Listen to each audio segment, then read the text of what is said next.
السلام علیکم دوستو، کیا حال ہے؟ ٹھیک ہے، خیریت ہے؟ میں امید کرتا ہوں کہ آپ سب خیریت سے ہوں گے۔ آج ہم بات کریں گے اسد اللہ و اسد الرسول گورنر مدینہ جناب سیدنا امیر حمزہ رضی اللہ تعالی عنہ۔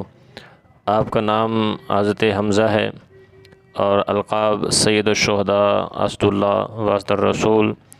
والد گرامی حضرت عبد المطلب رضی اللہ تعالیٰ عنہ، والدہ مائدہ حضرت حالہ بنت وہب رضی اللہ تعالیٰ عنہ۔ ولادت بعد سعادت 2 سال قبل عام الفیل میں ہوئی۔ مقام ولادت مکہ معظمہ میں ہوئی۔ شہادت 15 شوال 3 ہجری کو آپ کی ہوئی، اور آپ کا قاتل جس کا نام وحشی بن حرب نے ہندہ زوجہ ابو سفیان کے کہنے پر آپ کو شہید کیا۔ عمر آپ کی 57 سال۔ مدفن میدان احد مدینہ منورہ میں آپ کو مدفن کیا گیا۔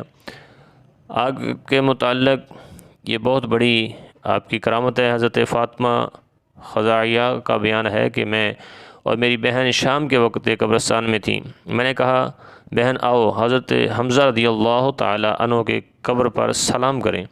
ہم نے ان کی قبر پر کھڑے ہو کر کہا، السلام علیکہ یا ام رسول صلی اللہ علیہ وسلم۔ ہم نے جواب قبر کے اندر سے سنا، وعلیکم السلام ورحمۃ اللہ وبرکاتہ۔ یہ جناب سیدنا امیر حمزہ رضی اللہ تعالیٰ عنہ کی کرامت ہے کہ جو آپ کو سلام جا کر کرے، آپ اس کا جواب بھی عنایت فرماتے ہیں۔ حضرت سیدنا امیر حمزہ رضی اللہ تعالیٰ عنہ نبی پاک صلی اللہ علیہ وسلم کے رضائی بھائی بھی ہیں، چونکہ حضرت صہیبہ نے آپ کو بھی دودھ پلایا تھا۔ حضرت امیر حمزہ رضی اللہ تعالیٰ عنہ اور نبی پاک صلی اللہ علیہ وسلم کو بھی آپ نے دودھ پلایا تھا۔ اللہ کے پیارے محبوب کریم علیہ السلام آپ سے بڑی محبت اپنے چچا سے فرماتے تھے، اور آپ بڑی والہانہ عقیدت اور محبت آپ سے رکھتے تھے، اور یہی وجہ ہے کہ بعض نے لکھا کہ جناب امام الانبیاء کریم علیہ السلام سے 2 سال بڑے ہیں جناب حضرت امیر حمزہ رضی اللہ تعالیٰ عنہ، اور بعض نے لکھا کہ 4 سال بڑے ہیں۔ صرف 2 ہی سال کا فرق تھا یا 4 ہی سال کا فرق تھا، یہ دونوں روایات ملتی ہیں۔ جب ابو جہل نے حرم کعبہ میں حضور اقدس صلی اللہ علیہ وسلم کو بہت زیادہ برا بھلا کہا، تو یہ باوجود کہ ابھی مسلمان نہیں ہوئے تھے، لیکن جوش غضب میں آئے، آپے سے باہر ہو گئے، اور حرم کعبہ میں جا کر ابو جہل کے سر پر اس زور کے ساتھ اپنی کمان سے ضرب لگائی کہ اس کا سر پھٹ گیا۔ یہ جناب سیدنا امیر حمزہ رضی اللہ تعالیٰ عنہ کی نبی پاک سے محبت تھی، تو اس محبت نے جوش مارا تو ابو جہل کا آپ نے سر پھاڑ دیا، اور ایک ہنگامہ مچ گیا۔ آپ نے ابو جہل کا سر پھاڑ کر بلند آواز سے کلمہ پڑھا، اور قریش کے سامنے زور زور سے اعلان کرنے لگے کہ میں بھی مسلمان ہو چکا ہوں، اب کسی کی مجال نہیں ہے کہ میرے بھتیجے حضرت محمد صلی اللہ علیہ وسلم کو آج سے کوئی برا بھلا کہہ سکے۔ اس میں اختلاف ہے کہ اعلان نبوت کے دوسرے سال آپ رضی اللہ تعالیٰ عنہ مسلمان ہوئے یا چھٹے سال۔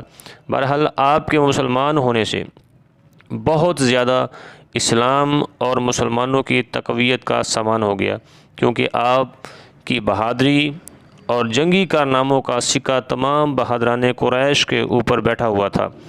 دربار نبوت سے ان کو اسد اللہ اسد الرسول، اللہ و رسول کا شیر کا معزز خطاب ملا ہوا ہے۔ سن 3 ہجری میں جنگ احد کے معرکہ میں لڑتے ہوئے شہادت سے سرفراز ہوئے۔ سید الشہداء کے قابل احترام لقب کے ساتھ مشہور ہوئے۔ ویسے تو امام الانبیاء کریم علیہ السلام کے پیارے نواسے کو سید الشہداء کہا جاتا ہے، لیکن اللہ کے پیارے محبوب نے اپنے چچا کو بھی یہ سید الشہداء کا لقب عطا فرمایا ہے۔ حضرت عبداللہ بن عباس رضی اللہ تعالی عنہ کا قول ہے کہ حضرت حمزہ رضی اللہ تعالیٰ عنہ کو ان کی شہادت کے بعد فرشتوں نے غسل دیا۔ چنانچہ حضور اکرم صلی اللہ علیہ وسلم نے بھی اس کی تصدیق فرمائی کہ بے شک میرے چچا کو شہادت کے بعد فرشتوں نے غسل دیا۔ اور بہت سی روایات میں یہ بھی ہے کہ آپ کا جنازہ 70 مرتبہ پڑھا گیا۔ یہ وہ شخصیت ہیں جن کا جنازہ 70 مرتبہ پڑھا گیا۔ سیدنا امیر حمزہ رضی اللہ تعالی عنہ کی عظیم ذات بابرکات ہے۔ وحشی بن حرب نے ہندہ زوجہ ابو سفیان کے کہنے پر آپ کو شہید کیا، اور پھر یہ وحشی بھی بعد میں مسلمان ہو گیا تھا، لیکن اللہ کے پیارے محبوب کریم علیہ الصلوۃ والسلام فرمایا کرتے تھے وحشی تو میرے سامنے نہیں، میرے پیچھے کھڑا ہونا ہے، جب تو اسے میرے سامنے آتا ہے تو مجھے میری چچا کی یاد آ جاتی ہے۔ یہ آپ کی والہانہ محبت سی اپنے چچا سیدنا امیر حمزہ رضی اللہ تعالی عنہ کے ساتھ۔